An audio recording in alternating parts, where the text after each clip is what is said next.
warahmatullahi wabarakatuh. Alhamdulillahirabbil alamin wa bihi nasta'inu ala umurid dunya waddin wa nusalli wa nusallim ala sayyidil mursalin nabiyina wa habibina wa syafi'ina sayyidina Muhammadin wa ala alihi wa sahbihi ajma'in. Qala ta'ala fi kitabihil karim, a'udzu billahi minasyaitonir rajim. Ya ayyuhalladzina amanu ittaqullaha haqqa tuqatih wa la tamutunna illa wa antum muslimun. Rabbana ati nufusana taqwaha wa zakkiha anta khairu man zakkaha anta waliyuha wa maulaha, amin ya rabbal alamin. Kaum muslimin wal muslimat rahimani wa rahimakumullah, Bapak Ibu yang saya hormati, alhamdulillah, mari kita untuk selalu bersyukur kepada Allah Subhanahu wa taala atas segala nikmat yang Allah limpahkan pada kita. Lalu sholawat dan juga salam semoga selalu tercurah bagi junjungan kita Rasulullah Muhammad sallallahu alaihi wasallam.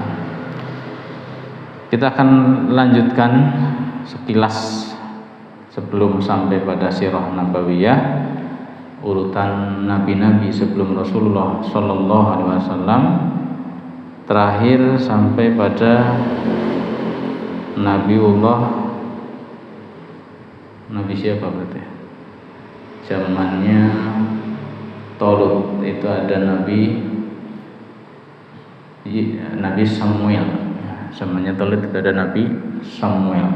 Itu setelah Nabi Musa, Nabi Harun meninggal, 2 tahun kemudian Nabi Musa meninggal. Terus dilanjutkan dengan Nabi Yusha ibn Nun, berhasil masuk Bani Israel ke Palestina. Kemudian dari situ sampai pada puncaknya adalah zamannya Nabiullah Daud, Nabiullah Sulaiman, ya. Puncak Bani Israel ada di Palestina. Ada nabi-nabi sebelumnya, seperti setelah Yusha ibn Nun ada Nabi Samuel tadi, ada Nabi Haskil, ada Ilyasa, ada mengatakan Ilyasa setelah Sulaiman, ya. Kemudian nanti ada Nabi yang sangat menonjol yaitu Nabi Daud alaihissalam. Nah, kisah Nabi Haskil terkait dengan 4.000 Bani Israel yang sudah mati, sudah jadi tulang, tapi dibangkitkan kembali oleh Allah Subhanahu wa taala. Kemudian Nabi Haskil dakwah pada mereka. Ini sebelum Nabi Sulaiman alaihissalam. Nah, pada Nabi Samuel di situ nanti ada Raja Talut. Raja Talut keturunan Bunyamin, ya, dari keturunan Bunyamin, ya. Sehingga Bani Israel awalnya menolak, tidak mau dikasih raja dari terahnya Bunyamin, karena dari 12 suku Yahudi itu yang paling menonjol 2, terahnya Levi sama terahnya Yehuda, ya. Terahnya Levi nanti banyak menurunkan nabi-nabi, terahnya Yehuda banyak menurunkan penguasa, raja-raja. Nah, ketika ternyata yang diambil Raja Talut itu bukan dari Levi, bukan dari Yehuda, tapi dari Bunyamin, mereka menolak. Apalagi miskin, ya. Jadi materialistis banget, ya. Sama apa ya istilahnya, etnik. Ini sama-sama etnis, ya, beda keturunan saja, itu betul-betul asobiah gitu, asobiah kaumiyahnya. Ini antar mereka padahal gitu, ya. Inilah Bani Israel nggak mau, tapi Allah Subhanahu wa taala tunjukkan bukti-bukti bahwa Talut itu orang yang tepat. Wasadahu bastatan fil ilm wal jism, ya, Allah Subhanahu wa taala tunjukkan bagaimana kuatnya ilmu daripada Talut dan juga fisik, ya. kemampuan untuk olah kanuragannya yang sangat luar biasa. Tidak cukup itu. Tidak cukup itu. Yang membuat Bani Israil akhirnya betul-betul tunduk mau menerima adalah karena tabut yang selama ini hilang, yang selama ini hilang, dan hilangnya tabut menjadikan pamor mereka itu meredup. Hilangnya tabut menjadikan Bani Israil itu kehilangan pamor istilahnya. Nah, di zamannya Talut ini Allah takdirkan Talut bisa mendapatkan tabut kembali melalui malaikat. Apa itu tabut? Tabut itu ya kotak. Ini tabut, ini bisa dikatakan. Mungkin kotak, di dalamnya isinya ada tongkatnya Musa, ada jubahnya Musa, ya, ada lembaran-lembaran kitab ya, terkait dengan Musa alaihissalam. Itu bukan jimat ya, seperti jimat, tapi ya bukan jimat itu ya. Itu kenapa Allah mentakdirkan ada keberkahan pada benda tersebut. Ya, di mana Bani Israil memiliki itu atau membawa itu, insya Allah mereka akan dimenangkan. Ya. Mereka yang minta untuk berperang, minta raja, dikasih raja, mereka menolak. Akhirnya mau, begitu raja memobilisasi Bani Israil untuk berperang melawan Jalut, berangkatlah mereka dari 20.000 yang berangkat, yang sampai ke medan perang hanya berapa? 313.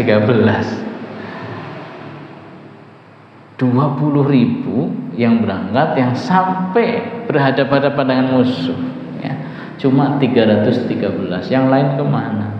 Yang belasan ribu itu kemana? Mereka pengecut berarti ya. Tidak bisa melanjutkan perjalanan, tidak mau melanjutkan perjalanan untuk berperang. Ini sebenarnya karakter dasar Bani Israil, karakter dasar Yahudi. Yahudi kan bagian daripada Bani Israil. Takut ya. Apa yang kita lihat hari ini, peperangan antara kaum muslimin Palestina ya, dengan orang-orang Zionis, itu jelas ketika berhadapan-hadapan ya, itu akan terlihat sekali mana yang pemberani ya. Orang-orang mujahidin itu melakukan serangan istilahnya dari titik nol gitu. Tank di situ, ada prajuritnya, dia bisa menyelinap, melempar granat gitu ya, dari jarak paling 10 meter gitu. Ikhwas sekalian, azanallahu wa yakum ajma'in. Nah, itu mereka la yuqatilunakum jami'an illa min wara'i judur. Mereka itu tidak memerangi kalian kecuali di balik benteng-benteng. Ya, takut mati. Di balik tank, di balik benteng. Kemudian kalau dulu ada benteng-benteng Hisen itu ya. Ya seperti itu gaya-gaya mereka. Nah, tapi Allah mentakdirkan 313 itu menang. Kam min fi'atin qalilatin ghalabat fi'atan katsiratan biidznillah. Betapa banyak telah dicontohkan kelompok kecil tapi bisa memenangkan pertarungan atas izin Allah Subhanahu wa taala. Ini kelompoknya Talut. Kalau kita lihat sirah Nabi SAW, hampir setiap peperangan itu jumlah kaum muslimin jauh lebih sedikit daripada jumlah musuh. Awal perang itu selain syariah itu ya, adalah perang Badar. Perang Badar jumlah umat Islam 313, persis seperti jumlah pasukan Talut. Lawannya sekitar 900 sampai 1000 orang musyrik. kaum muslimin tidak siap berperang karena tadinya cuma mencegat kafilah dagang yang jumlahnya paling 40 orang ya. Jadi yang dibawa ya cuma pedang-pedang biasa ya. Bukan mau perang. Sementara orang-orang musyrik Quraisy mereka berangkat dari Mekah betul-betul dengan siap perang, dengan senjata perang, dengan baju besi, dengan kuda-kuda perang, dengan logistik yang sangat-sangat cukup. Ini kan jauh banget jumlah persenjataan ya, termasuk kuda-kudanya, logistiknya jauh banget. Tapi Allah takdirkan kemenangan luar biasa bagi umat Islam. Kejadian yang sangat memalukan, sangat memukul orang-orang kafir Quraisy ya. Pertama kali bertempur ya langsung keok istilahnya. Itu yang membuat mereka nggak bisa tenang istilahnya. Terus merancang bagaimana bisa pada saatnya itu membalik keadaan, dendam ya. Nah itu nanti terjadi pada tahun berikutnya dengan perang Uhud ya. Jumlah umat Islam berapa dalam perang Uhud? 1000 yang berangkat, 300 balik ya. 300 itu orang-orang munafik gitu. Kan dari Madinah keluar ke Gunung Uhud. Orang-orang kafir Quraisy jumlahnya 3000. Orang Islam jumlahnya awalnya berangkat 1000 itu. Berarti kan 1:3. Yang pertama juga sekitar 1:3 itu. Tapi 300 balik ini. Orang-orang munafik yang dipelopori oleh Abdullah bin Ubay bin Salul yang gembosi prajurit ya, itu sengaja kita berangkat dulu, nanti tengah jalan kita balik. Biar apa? Mental prajurit umat Islam itu ngedrop down ya. Kenapa? Pasukannya berkurang. Itu rencana mereka memang, nggak dari awal. Kalau dari awal nggak berangkat itu kan udah ketahuan ya, maksudnya udah yang berangkat berarti siap. Ini udah di jalan mundur. Nah, kalau yang nggak kuat beneran ya memang bikin mental ngedrop. Tapi tidak bagi tentara-tentara Allah SWT. Ini dalam perang Uhud seperti itu 3 kali lipat. Peperangan tidak dimenangkan oleh siapapun lah. Karena korban juga banyak, dari sana sini banyak, dan Madinah masih utuh, Rasulullah masih hidup gitu ya. Ya kalau boleh dikatakan Quraisy menang di bagian kedua. Bagian pertama umat Islam yang menang gitu. Kan 2 gebrakan itu. Nanti perang apa lagi? Perang Ahzab. Jumlah kaum muslimin saat itu di Madinah 3000 saja. Tetapi pasukan Ahzab dari kafir Quraisy ya, dari Ghatafan ya, itu total jumlahnya sekitar 10.000. Berarti 3 kali lipat lagi. Alhamdulillah kaum muslimin menang. Dan setelah perang Ahzab Rasulullah mengatakan al-ana nahsu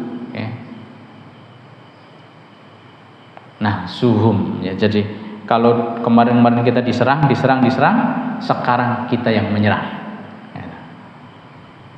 Jadi kalau Hamas misalnya sekarang menyerang ya nggak apa-apa. Wong memang perang, kondisinya perang terus. Dari dulu kan diserang terus kan. Nah, sekarang ada saat bisa menyerang duluan dan efeknya luar biasa. Ya nggak apa-apa. Kan banyak yang menyalahkan gara-gara mulai dulu sih akhirnya hancur gitu. Wah luar biasa ini efek dari perang Palestina tahun ini, luar biasa membuka mata dunia ya. Banyak sekali orang-orang yang simpati pada perjuangan umat Islam untuk meraih kemerdekaannya ya, bahasanya seperti itulah.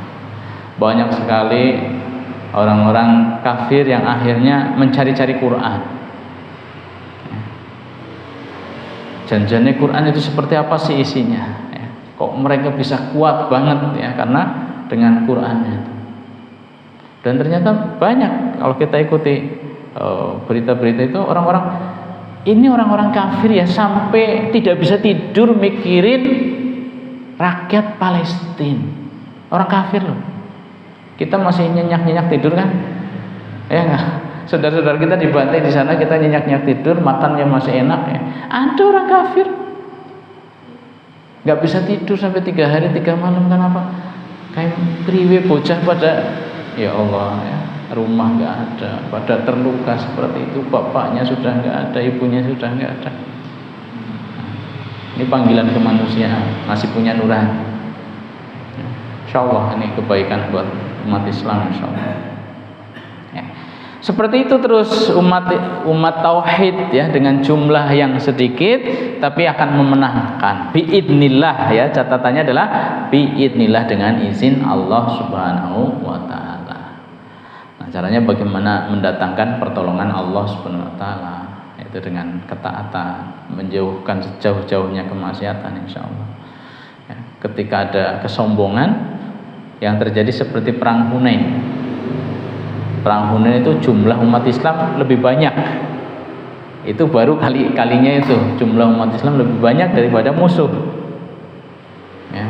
Biasa jumlah sedikit saja menang, apalagi sekarang jumlahnya banyak. Ya. Begitu merasa kekuatan itu ada pada diri mereka, bukan atas pertolongan Allah. Allah beri pelajaran mereka, dibikin kocar kacir di perang Hunain itu. Ya, umat Islam kocar kacir di perang Hunain.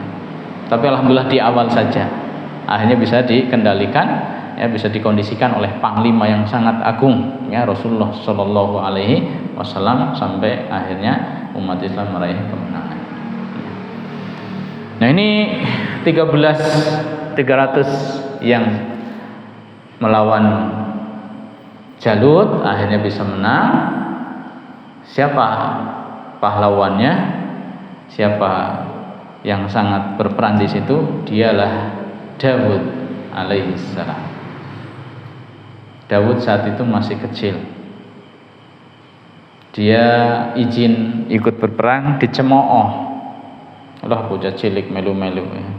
Kota waktunya nggo dolan-dolan di situ ya. Gak usah mikir perang-perang.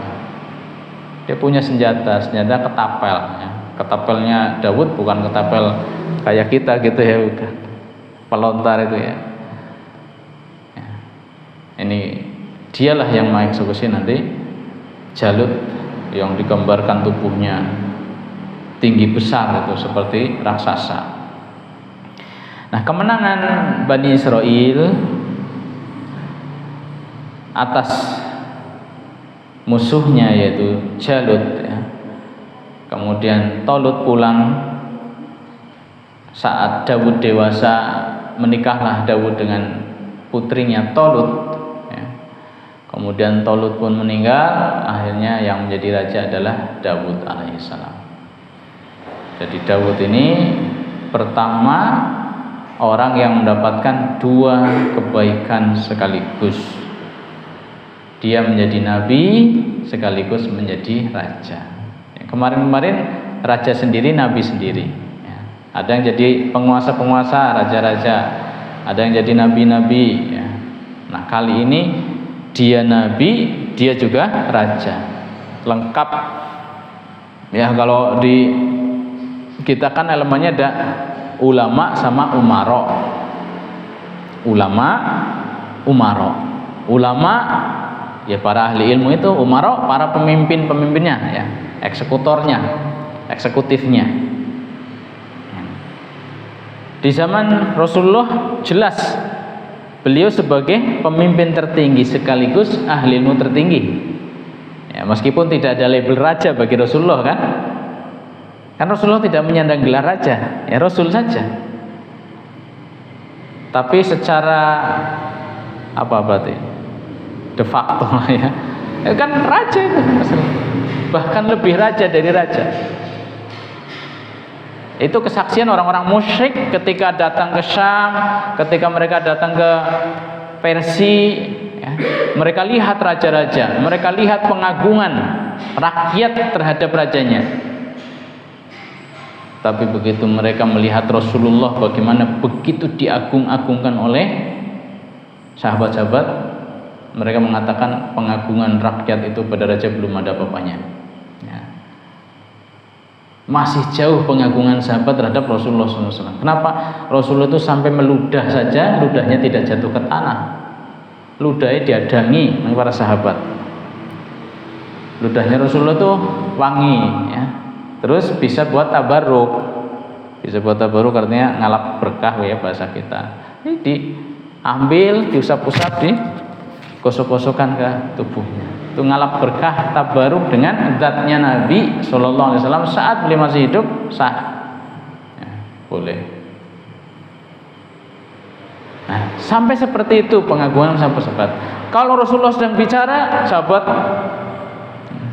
ibarat patok-patok, ya, yang tidak bergerak sama sekali, hingga burung pun hinggap di kepalanya, ibaratkan seperti itu. Begitu memerintahkan langsung berebut, saya ya Rasul, saya ya Rasul. Begitu dicegah langsung. Kan ini lebih dari seorang raja. Ini Rasulullah SAW, tapi tidak menyandang gelar Raja Muhammad, tidak. Raja Arab Muhammad, tidak. Raja Islam Muhammad, tidak. Ya Nabi saja, Nabi, Rasul saja. Ya. Raja dalam Islam nanti pertama kali adalah Muawiyah, ya. Itu raja dalam Islam. Nah, setelah Rasulullah kan kekhilafahan, Khalifah Abu Bakar, Umar, Utsman, Ali, kemudian Hasan. Nah, setelah itu baru kerajaan. Raja pertama adalah Muawiyah. Nah, masa ini di dalam sejarah Islam itu berarti mereka pemimpin, mereka juga sekaligus ulama rujukan. Abu Bakar, Umar, Utsman, Ali, ini ulama semua.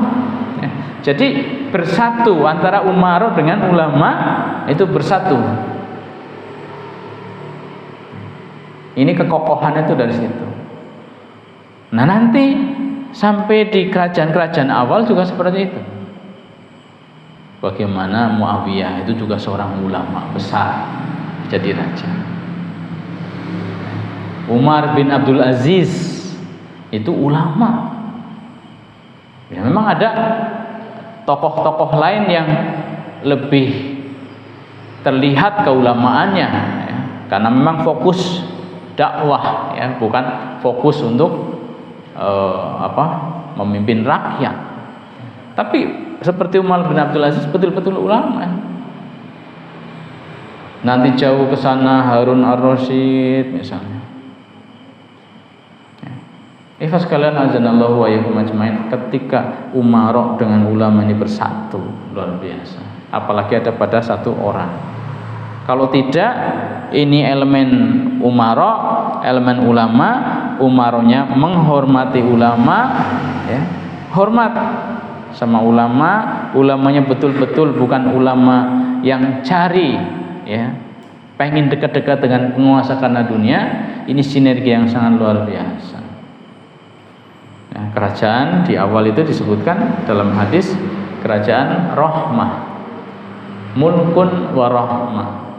Kemudian nanti muncul mulkun al, kemudian mulkun jabri, ya. Atau jabri dulu ad belakangan, ya, itu ada bolak-balik seperti itu. Jadi raja-raja kerajaan tapi rahmah ada. Ya, contohnya tadi zamannya Muawiyah, zamannya Umar bin Abdul Aziz. Bahkan Abdul Aziz ada mengatakan khalifah bukan raja, ya. Zamannya Harun ar-Rasyid misalnya. Ini adalah raja-raja rahmah. Nah, nanti ada raja-raja yang out, raja-raja yang menggigit, kemudian raja-raja yang jabri. Nah, Daud alaihissalam seorang raja sekaligus nabi.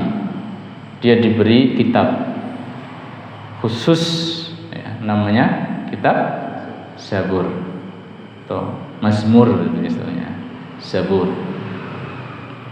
Jadi ada Taurat, ya, ada Zabur. Nah, Taurat itu sejak diturunkan, diberikan kepada Nabi Musa alaihissalam, akan terus menjadi kitabnya Bani Israil. Dia akan terus dipakai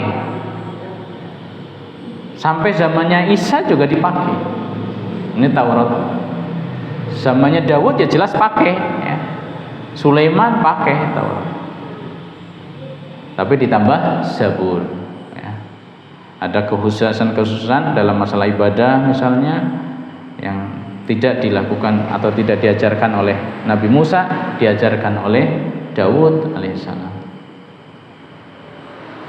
Nah, kemudian nanti ketika Nabi Isa alaihissalam, selain beliau menghafal atau belajar Taurat, belajar Zabur, ya beliau hafal Taurat, hafal Zabur, juga dapat khusus untuknya Injil.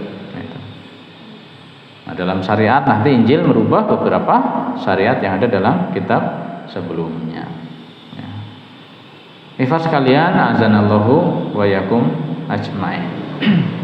Ini Nabiullah Daud alaihissalam, dia juga dikasih ilmu yang sangat luar biasa. Kemudian nanti diantara tanda atau bukti bahwa dia adalah seorang raja yang sangat kuat, ya. Istrinya juga sangat banyak. Istrinya berapa? Istrinya Nabi Daud berapa? 99 tambah 1 jadi berapa? Genep 100 ya. Itu istrinya Nabi Daud alaihissalam. Satu orang istrinya 100.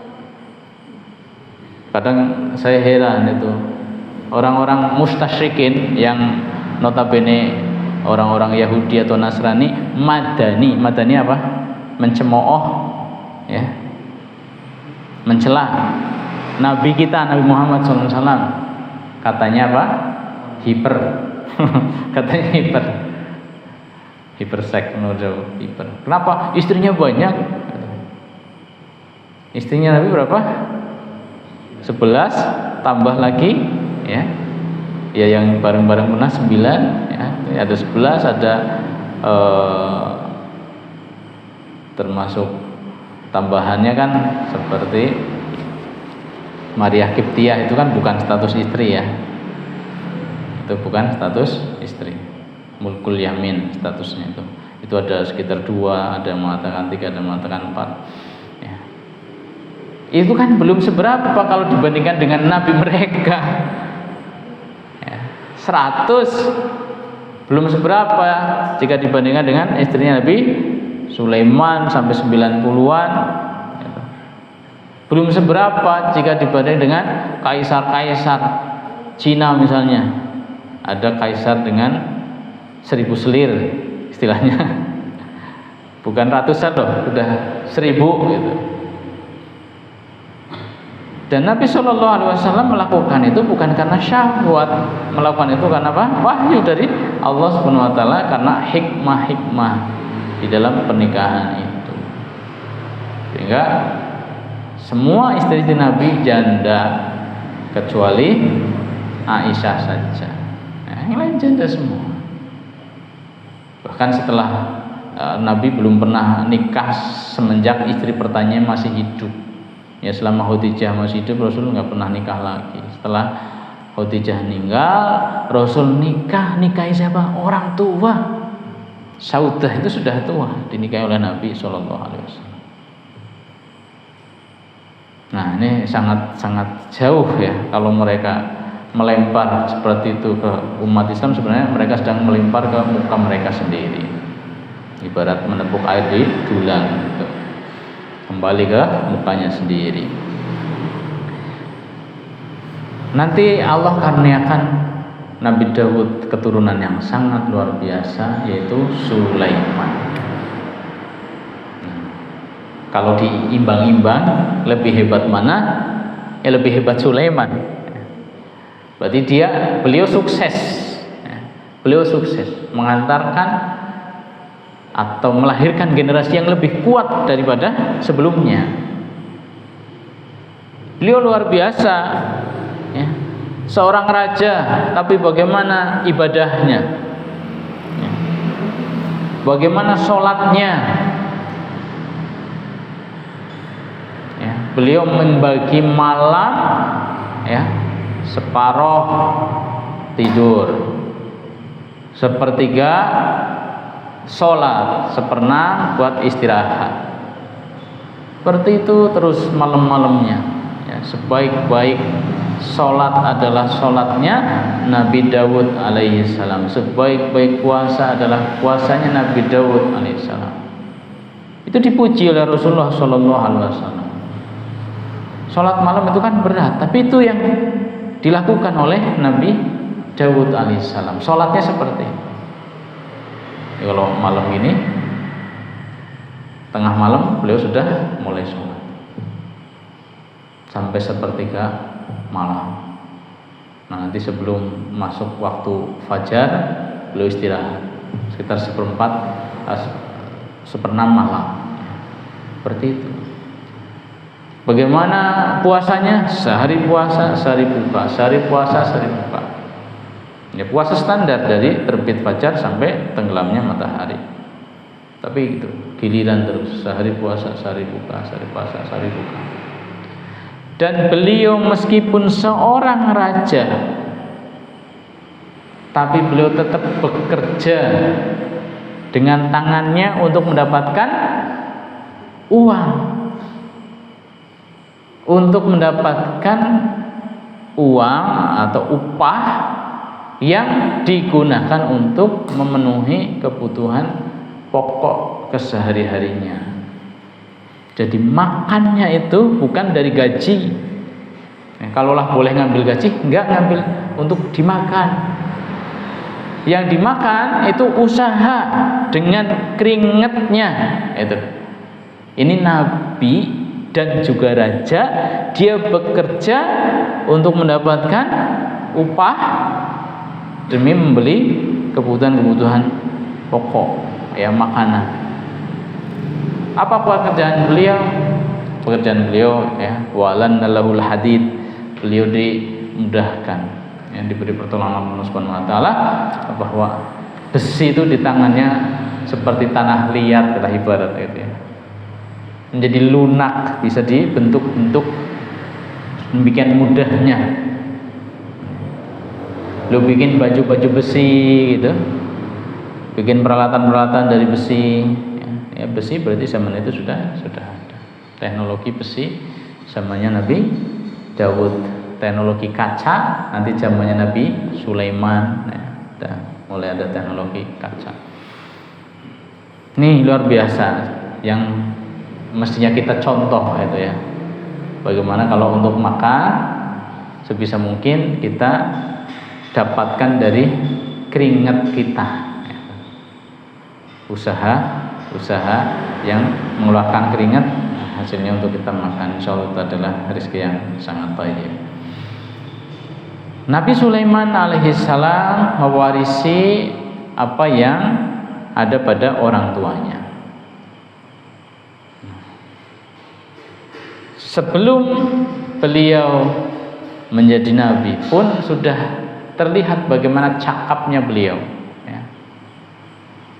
Bagaimana beliau sangat pintar, ya. Dalam mahkamah persidangan misalnya, suatu ketika pernah ada dua orang ibu, ya, kisahnya masyhur dan betul, ya, kisahnya rojih, ya. Yang satu masing-masing punya bayi, kemudian ketika bayi ini ditinggalkan oleh kedua orang tuanya, salah satu bayi itu dibawa serigala, ya, dimangsa serigala. Orang tuanya ini sebutlah ada ibu tua sama ibu muda, ya. Bayinya yang dibawa oleh serigala itu bayinya ibu yang tua itu, ya. Kemudian begitu mereka kembali, masing-masing mengaku itu adalah bayiku. Yang muda bilang ini bayiku, dan memang dia bayinya. Yang tua enggak, ini bayiku. Rebutan bayi. Padahal logikanya kan mesti ada perbedaan, ya. Mesti ada perbedaan logikanya. Ya walau alam, tapi sampai berebut mungkin betul-betul samar bisa jadi. Intinya berebut, ya. Lalu datanglah keduanya kepada Nabiullah Dawud alaihissalam. Jadi ini kebiasaan Nabi Dawud, kebiasaan Nabi Sulaiman juga itu kalau pagi sampai duhur itu duduk di majlis qadha. Ya, siap di majlis qadha. Jadi orang yang datang ada permasalahan apa nanti diselesaikan di situ. Pagi sampai duhur. Itu majlis qadha. Nabi Sulaiman nanti seperti itu. Datang mereka ke Nabi Dawud alaihissalam. Nabi Dawud pun menetapkan keputusan karena yang tua ini lebih piawai dalam berdalil, akhirnya anak itu diberikan pada ibu yang lebih tua. Salah kan? Salah. Tapi bukan berarti Nabi Dawud itu sengaja, bukan, karena taunya ini dalilnya lebih akurat itu. Si yang tua itu pinter banget mendatangkan bukti-bukti, sehingga itu yang dimenangkan. Dalam persidangan seperti itu, ketetapan sesuai dengan data-data, ya bukti-bukti. Meskipun salah gitu, secara dohir itu yang diambil, karena secara batinnya nggak tahu manusia itu. Nah terus ketika keluar ketemu Nabi Sulaiman, kelihatannya belum jadi nabi gitu ya, ketemu dengan Sulaiman alaihissalam. Ya, ada yang nggak beres kelihatannya. Terus ditanyakan lagi sama keduanya, oleh keduanya itu ditanyakan pada Sulaiman alaihissalam, permasalahannya begini. Apa yang dilakukan oleh Sulaiman sungguh-sungguh cerdik. Inilah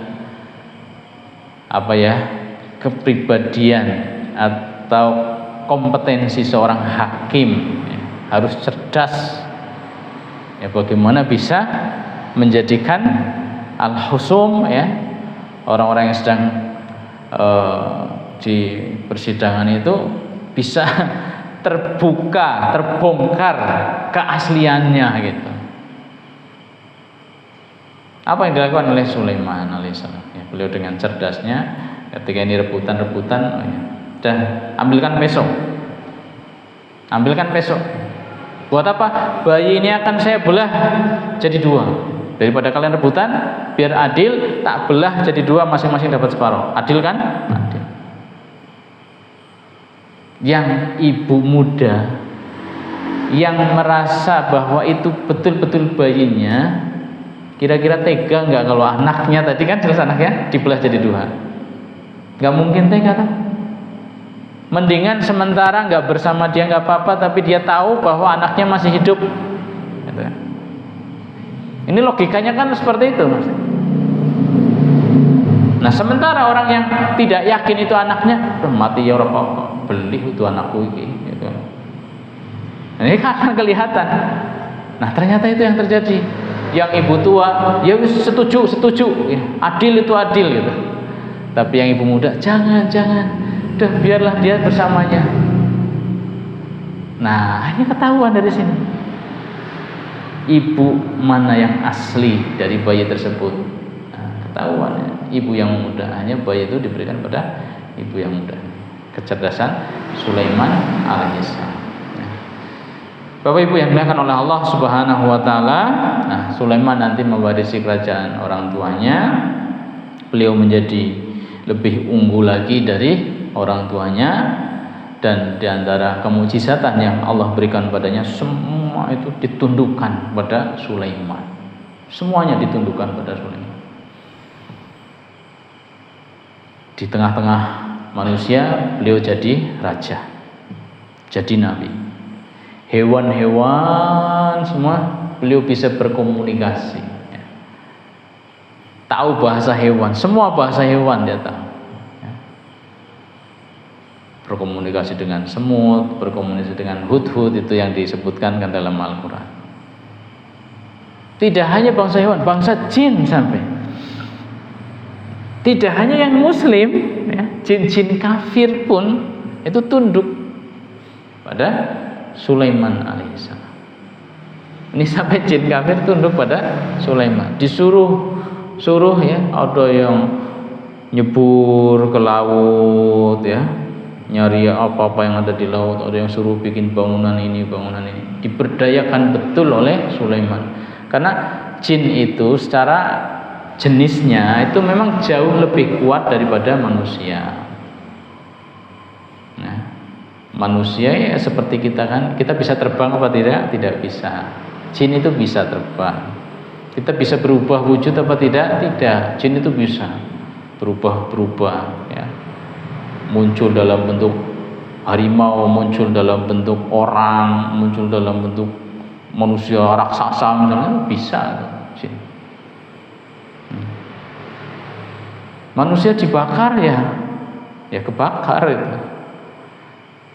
disembelih ya luka itu, ya dibacok luka, ditusuk jarum, ditusuk wit salak itu biasanya ya mesti.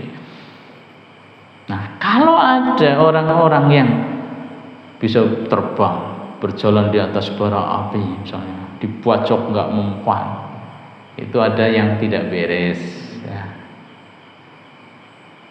Ada yang tidak beres. Bisa jadi itu karomah, bisa jadi itu sihir. Kalau karomah pertolongan dari Allah diberikan pada orang yang soleh saat terjepit, ya, saat terdesak. Jadi tidak harus belajar cara terbang itu bagaimana, ilmu meringankan tubuh, ilmu panglimunan, nggak ada, ya, nggak ada ajarannya. Ini, jadi itu kalau karakter daripada karomah itu orangnya soleh, itu pertolongan dari Allah semata-mata diberikan pada hambanya saat terdesak. Jadi tidak bisa diatraksikan, tidak bisa dipelajari, nggak ada pakemnya. Kalau tidak seperti itu, maka potensi besar itu adalah bantuan jin. Kalau bisa dipelajari, bisa didemonstrasikan, atraksi. Itu berarti sihir. Yang bantu siapa? Jin. Karena jin memang bisa seperti itu. Jin Ifrit zamannya Sulaiman ini, ketika Sulaiman mendapat cerita tentang Ratu Saba, Malik Saba, Ratu Balqis, burung hudhud sampai ke sana memberi informasi. Kemudian Sulaiman ingin coba singgasananya bawa sini. Ada yang mampu apa tidak? Ifrit langsung, aku siap. Ifrit langsung menyanggupi.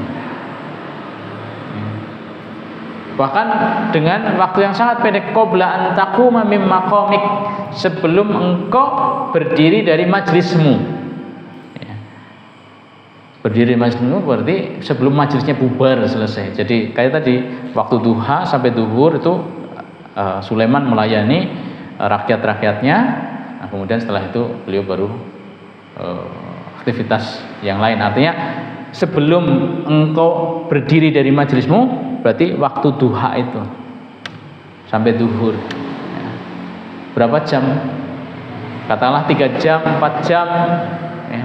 Kita itu paling lama proses untuk memindahkan singgasana Balqis dari Saba, Yaman ke Palestina ya. Berapa ribu kilo? 2000-an ya dari itu hanya butuh waktu paling 3 jam saja.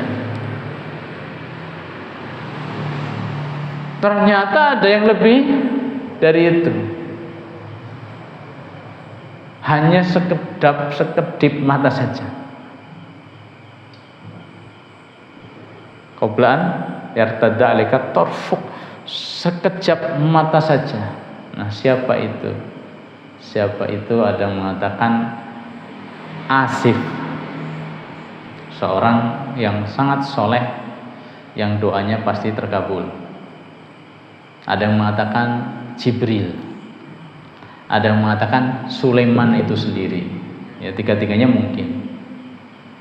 Kalau Asif, orang yang sangat soleh, yang doanya sangat dikabulkan, nanti yang melakukan Allah kan. Ya Allah, pindahkan singgasana Saba ke sini sekarang juga. Gitu langsung kan. Ya Allah yang melakukan. Kalau Jibril yang melakukan, juga Jibril mempunyai kemampuan seperti itu. Kalau Sulaiman yang melakukan, berarti sama seperti Asif tadi, atas pertolongan Allah Subhanahu wa taala. Kesombongan Ifrit akhirnya apa? Terkalahkan ya. Kemampuannya ternyata ada yang lebih hebat, yaitu apa? Kemampuan Allah. Ya. Kemampuan Allah tidak bisa tertandingi. Ini jin-jin bekerja semua. Ya, sampai jam berapa? Biasanya 2 menit lagi. Ya. Jin-jin bekerja semua. Yang kafir, termasuk yang kafir, kan sampai akhir beliau wafat ya, Beliau wafat itu kan ada di tongkat itu ya. Jadi bertekan tongkat itu, berdiri, dalam posisi berdiri wafatnya. Jin-jin bekerja terus ya. Dan mereka tidak berhenti, kenapa? Merasa diawasi oleh Nabi Sulaiman. Ini terus bekerja. Lama-lama tongkatnya Nabi Sulaiman itu rapuh karena apa? Rayap. Nah, kemudian begitu rapuh, tongkatnya roboh, Sulaiman pun roboh. Begitu roboh, jin-jin baru tahu. Ternyata mati kawit disit tuh. Artinya kalau tahu ini sudah mati, ini orang sudah dari dulu, ya ngapain kita merasa diawasi sehingga kerja serius begini, ngerti sudah mati kan kita bisa santai-santai. Ya ternyata mereka punya kelemahan juga. Ya, tidak semua bisa dijangkau oleh mereka bangsa jin. Mereka kuat ya, tapi tetap mereka punya kelemahan-kelemahan. Kalau dibandingkan dengan kita, ya kita jauh lebih lemah. Tapi kita punya Allah Subhanahu wa taala yang Maha Kuat. Makanya kita terus dianjurkan untuk ta'awudz, berlindung pada Allah Subhanahu wa taala dari gangguan jin ya, godaan setan. Wallahu a'lam bishawab. Sampai Nabiullah Sulaiman. Sampai di sini dulu, semoga bermanfaat. Ada kesalahan mohon maaf. Aku qouli hadza astaghfirullah li wa lakum wa li sa'iril muslimin wal muslimat.